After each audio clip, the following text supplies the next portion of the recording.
me chami kudo le wenu bo kudo me pipon podo ye ipo njuro na do khode kleun azandi o we mo me ra ho poyon Patrick Ama nous promettons d'aho enyiro ate oji fibo me bi hui no ho peni nko do khode do yan ene wai bo nwala no ene le do français gbe me bo me le do eyon me de voler o ye je kwa indomi jinya so gbe ne ya do wenwe me ma nu e na do e a do di do e o e o pe ko ni o mi me na do e jolo ele o mi lo do ado bonu kwa na indomi mo me ra ho po yon si ko do de le bo e ye de le bo e do ko do e do ate oji bo di do e do le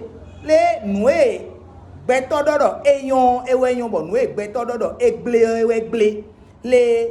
me de di do e do le o ekundo na bayonu alo ekundo wa ba sunu ko cho na da asu alo asio bo me ka modo e o eko blonu mo koton ko cho bo ado asida to yiwe hun ero modo e de do le emi de suno emi nu wa ndo to ne hun ero ko danu e de ne do le edo na yigbe pomro le nu oyon lo de ye o blo e o edo na do e yon bo ko fo e ete we so mo ena di do le egble aji mado nu bonu mi plo mo koton le o e jagode su town e jeke we lo a e hwe agbon do kere we lo a e bli zegede dile mera ko jide do wa yi asandi o we do nu e do e ko ene de yo e we no le gbeto wusu je mawo bo nu e gbeto do eyon bo nu e mawo do egble onu gbeto do eyon mawo do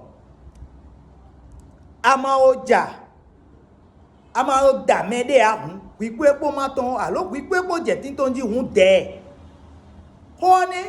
bo mi me yin ise no le nu ele vo nyon do mi de to me we no le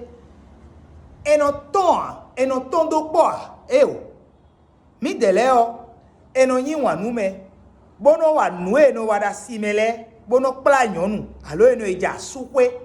nu e wa nu eno wa da simele nu me gudo eno eja sukwe le yin gbe lo mi gan ene bo lewe ka do na yin gbo ene e do gbe o do fi bo me do po wa o e na no pa seton bo na do le elo eyon nu yen bo elo ma yon nu yen a o e ni o mere si no gbe o me a nu mi na so khle do po e wa yin do ite mi po igbe ti no le alita seon e do le afozonto ami ojiwe e no gbon bo me do keke kun e no gbon di siji e no le yen ti te bo le afozonto yen ami ojiwe yen do na di siji yen do na gbon bo keke no le e de do gbon ami oji alo keke no de ti te bo le ami oji emi le mi no gbon mi mamo alita ovi na bi emi amblo ro gbero po a mo e de one me de do de tana me ne na do se on bo me bi kwi na kwedo e maka mo ahun gbe pele de do de tana bo gbe pele ne o e do se on alo pele to bi kwi do se de bo se ne o e na kwedo bo no e ma kwedo se ne a o to so into a gbe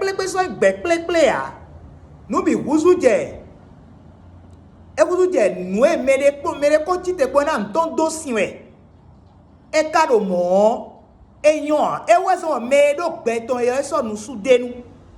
bonu mere ba nu su egbe odun le lo na hun bi gbe o ene o je no do e mera ko po yon de ne le doji be ndo le gbe to ro pro do nu eyon ni e me ro popo si do nu eyon ni e anu eyon e o mere do de dandan bona yin gan bona do nu eyon e to me fi a hosu e lo e ma ka ho do a hosu se linu a e o bo e ndo le ma wo we dida loro ko si de na we o loro zize kwe agbon do e o mi ado po ndole ma wo si ganyin e we do ki hon igbe we bodo gbe to ro poropo so jijo ma o te mewe nu mo ko to e ka si huwa mo be yan mi ra ho po yon da de o e so gbe kwi lo po a bo mi do ado bo ze kwi de glo bondole me wi de sunu ape ohun akan aje kwa indomie ji me le ime bo pe khonu ntu edo ade ene lewe o ye lo pe ohun e ni wan do mi so gbe ene a wete ohun sa a so fin dadoto e no je kweto me pa